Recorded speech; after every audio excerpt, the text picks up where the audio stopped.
You must learn how to effectively respond to situations rather than reacting. Now, a response is usually more thought out and intentional and considers the consequences.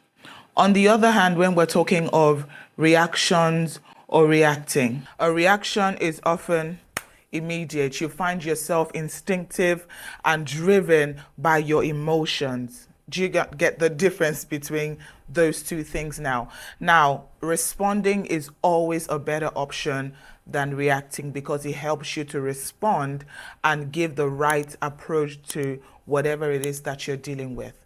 Now, you control your emotions better by learning to respond instead of reacting.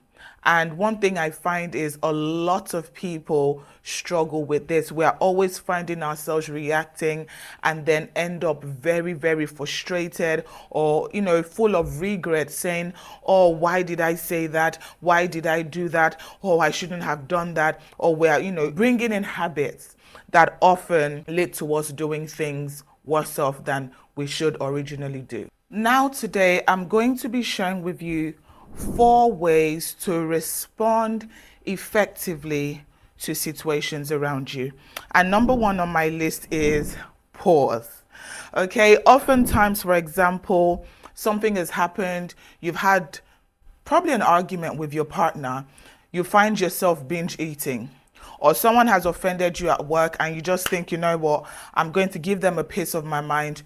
You're not thinking. This is often what we tend to do when things happen that we're not happy about. Now, what I need you to begin to do in order to control your emotions is pause.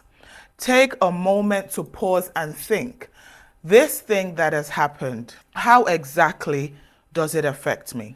What about it really, gets me so upset? Why am I so angry? Why am I so emotional? Don't get carried away with the fast-paced world we're living in where it feels like you just need to come, out and just give them a piece of your mind and everybody's hailing you saying, oh, you did amazing. No, you must understand that after all of that, you are left with the consequences of the actions that you have taken.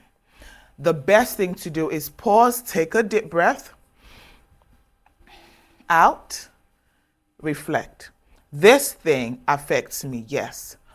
How does it affect me? Why does it affect me so much? And how do I need to respond to this thing in a way that wouldn't backfire? Trust me, it works every time. Number 2, very similar to the first point, is I need you to breathe. Now, when you breathe, what you find is, so let's give an example. Somebody has done something and trust me, you have the words. You just really want to say something to that person. Taking a deep breath helps you to stop yourself mechanically in that moment from what it is that is happening. Okay, it helps you to refocus the attention from the problem to yourself. So there's an issue going on. Instead of focusing so much on how did this person do that? Why did they do that? Breathing helps you to refocus that attention on yourself and think again, how does this affect me? If I react based on how I'm feeling right now, am I going to be full of regrets later, or am I going to be glad that I did this? Because when you take a deep breath, which is very mechanical, you'll find that you're able again to think, okay, does this thing really deserve my response, or do I just really need to walk away from it? Because a lot of times we feel the need to fight for ourselves when truly you just need to walk away and let things follow their natural course, which may turn out to actually work better in your favor. So I know that you are in that emotional state where everything feels so hot and you just want to really act, but please breathe. It works, trust me, because in that moment, that breathing stops you. The whole essence of it is to mechanically stop you because your emotions are all over the place and you don't have the ability to help yourself. Number 3, be objective. And what do I mean by this? So I need you to, in that moment, don't let your emotions respond. Let your head respond. Because I find this a lot of times with women, and it's not a bad thing because as women, we are wired to emotionally respond to almost everything. So we need to teach ourselves that as much as emotions are good, it can also be a bit too much and destroy a lot of things. So when I say be objective, don't base everything based on, the stories you're telling yourself. Base it literally on the actual scenario. Let me give you a quick example. So I had my birthday and I had people, send me messages. It was a beautiful day for me. I normally don't put my birthday on social media, but this year was different. And then a lady came to me. Obviously, I want to believe she came from a good place. And she said to me, Remy, did you notice this, and this didn't say hello? And I thought to myself, I could have said, oh, that's true, But I said to her, you know what? Why are we focusing on the ones that didn't and ignoring the hundreds of people that actually celebrated me?